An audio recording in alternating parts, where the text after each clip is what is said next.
오늘 함께 큐티할 본문 고린도전서 4장 7절에서 21절까지의 말씀입니다. 누가 너를 남달리 구별하였느냐? 내게 있는 것 중에 받지 아니한 것이 무엇이냐? 내가 받았은즉 어찌하여 받지 아니한 것 같이 자랑하느냐? 너희가 이미 배부르며 이미 풍성하며 우리 없이도 왕이 되었도다. 우리가 너희와 함께 왕노릇하기 위하여 참으로 너희가 왕이 되기를 원하노라. 내가 생각하건대 하나님이 사도인 우리를 죽이기로 작정된 자같이 끄트머리에 두셨음에 우리는 세계 고 천사와 사람에게 구경거리가 되었노라.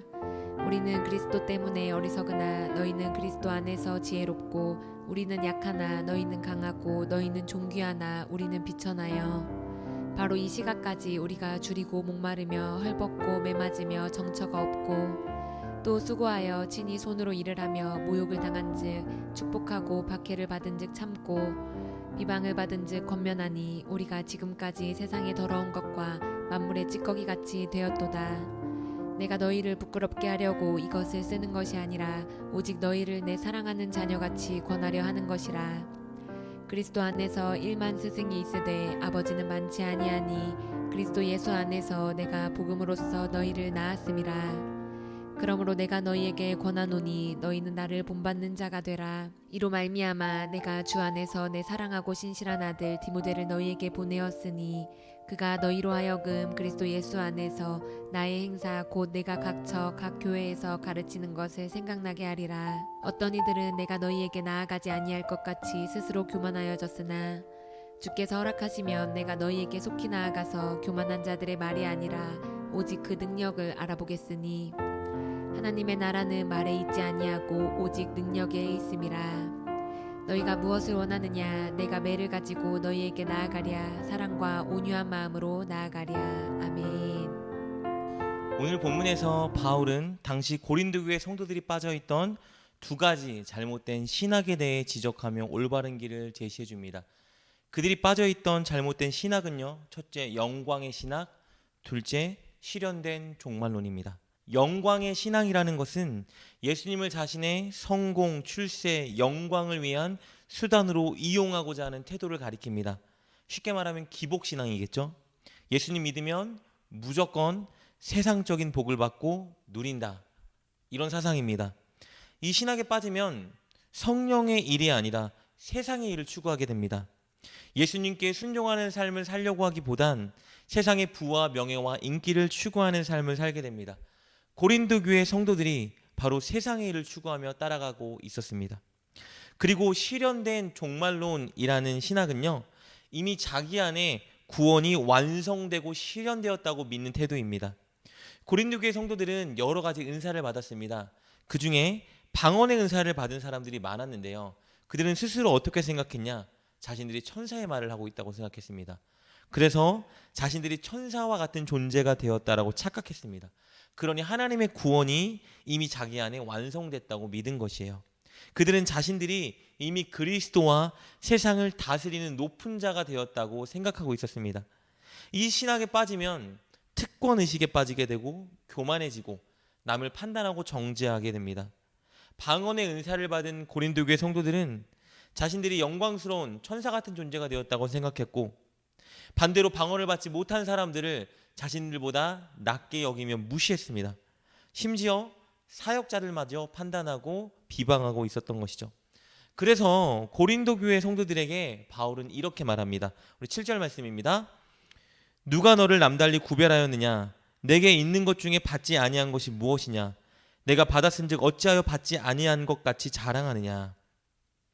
누가 너를 남달리 구별했느냐라는 반문은요, 너는 구별되지 않았어, 특별하지 않아라는 의미입니다.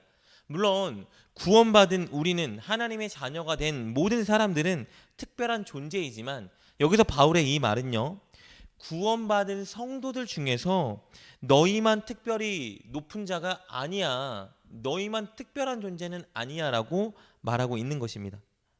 바울은 그들이 하나님께 받았던 은사를 인정합니다. 하나님께서 주신 것이니까요. 그래서 내게 있는 것 중에 받지 아니한 것이 무엇이냐라고 그들에게 되물은 것입니다. 그런데 여러분, 하나님께 은혜로 받은 사람들은 결코 자신이 가진 것 혹은 자기를 자랑하면 안 됩니다. 왜냐하면 자신의 능력과 실력과 공로로 받은 것이 아니라 하나님의 은혜로 거저 받은 것이기 때문에 하나님께 은사나 은혜를 받은 사람들은 오히려 하나님께 감사하고 하나님만 높이는, 하나님을 영화롭게 만드는 그 일에 몰두해야 하는 것입니다. 그런데 고린도 교회 성도들은요, 하나님께 받은 은사로 말미암아 그 은사를 먼저 자신들 개인의 것으로 사유화시켰고, 은사를 가진 자신을 남들보다 높다 여겼고, 더불어 자랑과 판단을 일삼았습니다. 심지어 바울을 판단하고 낮게 여기고 비방하고 있었죠. 그래서 바울은 그들에게 은혜로 받아놓고서 왜 은혜로 받지 않은 사람처럼 굴고 있느냐라고 반문한 것입니다. 게다가 고린도 교회 성도들은요, 8절에 기록된 것처럼 자기 도취에 빠져서 사역자들을 무시하고 대적하면서 그들이 필요 없이 자기들 스스로도 이미 그리스도와 왕 같은 존재가 되었다고 착각 속에 있었습니다. 그러나 그들의 착각대로 구원은 아직 완성된 것은 아닙니다. 구원은 예수님으로 인해서 이미 우리에게 주어지고 보장은 되었지만 아직 완성된 것은 아닙니다. 우리는 이미와 아직 사이에 있는 것이죠. 구원은 예수님이 재림하실 때 온전히 완성되기 때문에 고린도 교회 성도들은 자만하면 안 됐고요. 마지막 예수님이 재림하시는 그날까지 겸손하게 최선을 다해서 예수님 말씀에 순종하며 성령의 일에 매진해야 했습니다. 그러나 그들은 이미 자신들에게 구원이 임했다고 착각하여 성령의 일에 매진하지 않았습니다. 바울은 이어서 그렇다면 왜 구원이 아직 완성된 것이 아닌지 바로 자신과 사역자들의 모습을 통해 그 증거를 제시해 줍니다. 우리 9절 말씀입니다. 내가 생각하건대 하나님이 사도인 우리를 죽이기로 작정된 자 같이 끄트머리에 두셨음에 우리는 세계 곧 천사와 사람들에게 구경거리가 되었노라. 고린도 교회 성도들이 스스로 영광을 누리기 위해 사는 것과는 반대로 바울과 사역자들은 굴욕적인 삶을 살고 있었습니다. 9절은 전쟁에서 패한 나라의 사람들이, 전쟁에서 승리한 국가의 군인들이 승리를 막 자축하며 개선행진을 할 때 전리품과 함께 끄트머리에서 노예로 포로로 끌려가는 모습을 상징해 주는 것입니다. 이 모습 묘사는요, 심각한 굴욕을 의미하고 있는 것이에요. 사역자들은 세상이 볼 때 심각한 굴욕을 당한 사람처럼 보였습니다. 11절은 어떻게 그들이 굴욕의 모습으로 보였는지 잘 보여줍니다. 우리 11절 말씀입니다. 바로 이 시각까지 우리가 줄이고 목마르며 헐벗고 매맞으며 정처가 없고. 세상 사람들이 보기에 너무 딱하고 처량하고 굴욕적인 모습이죠. 그들은 줄이고 목마르고 헐벗고 매맞고 그리고 정처 없이 떠돌아다녔습니다. 그렇다면 사역자들은 왜 이렇게 굴욕적인 모습으로 살아야 했을까요? 예수님과 복음 때문이었습니다. 예수님이 가르쳐 주신 말씀에 순종하기 위해서, 그리고 복음을 충실하게 전하기 위해서 그들은 이렇게 어려운 삶을 살아가고 있었습니다. 그러나 어려운 상황 속에서도 그들은 진짜 능력을 발휘하고 있었습니다. 우리 12절과 13절 말씀입니다.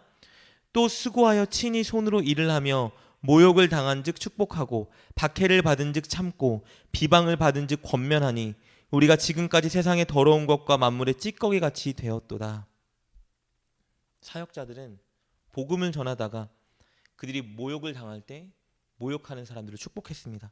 그리고 복음을 전하다가 사람들이 그들을 박해하면 참아냈습니다. 복음을 전하다가 사람들이 그들을 비방하면 오히려 그들이 잘 되길 원하는 마음으로 그들을 권면했습니다. 이 모습은 흡사 공생애 때 예수님의 모습과 똑같습니다. 이것이 진짜 능력 있는 모습이겠죠? 고린도 교회 성도들은 늘 영광을 추구하고 자신의 인기와 명예를 얻고자 노력했습니다. 지금은 영광의 때라고 주장하고 있었습니다. 그러나 바울과 사역자들은 그런 영광을 누리고 있는 것이 아니고요, 예수님처럼 자기 부인과 십자가를 지고 고난을 받고 있었습니다. 굴욕적으로 보이는 삶을 살고 있었습니다. 왜요? 아직 구원이 완성되지 않았기 때문에. 구원의 완성을 기다리는 자는 이렇게 살아야 했습니다. 이것이 바로 하나님의 은혜를 받은 자이고 구원과 부활을 확신하며 기다리는 자들의 모습이라는 걸 바울은 말해주고 있습니다.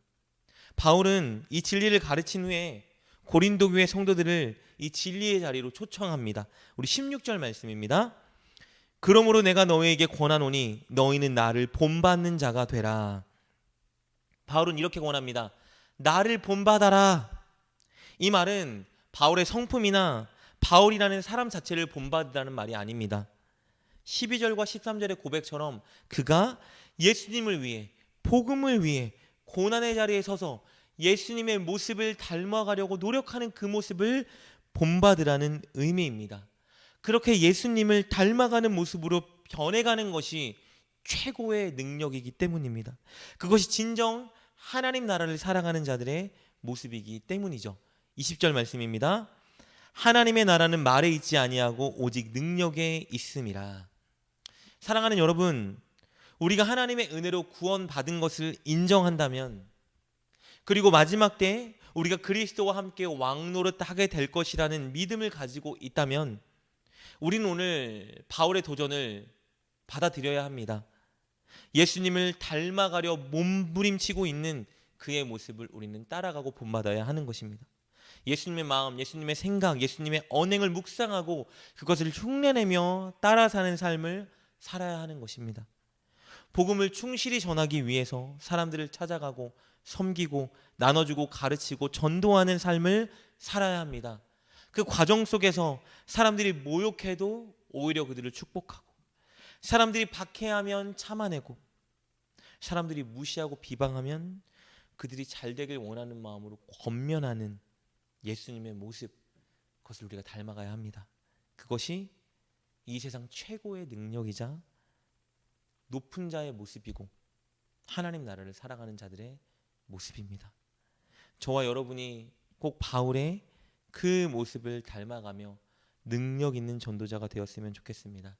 그리고 바울처럼 그리스도인에게 나를 따르라 말하며 예수님께 그들을 인도하는 능력 있는 저와 여러분 되시길 주님의 이름으로 축복합니다.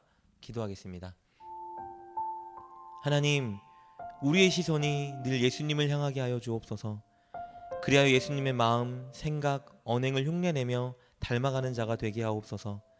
그리하여 능력 있는 하나님 나라의 실제를 많은 사람들에게 보여주며 그들을 구원의 길로 인도하는 우리가 되게 하여 주옵소서. 예수님의 이름으로 기도드립니다. 아멘. 오늘 말씀을 통해 깨닫고 결단한 것은 무엇입니까? 그것을 붙들고 하나님께 기도합시다. 그리고 그렇게 실천하며 하루를 살아가는 여러분 되시길 주님의 이름으로 축복합니다.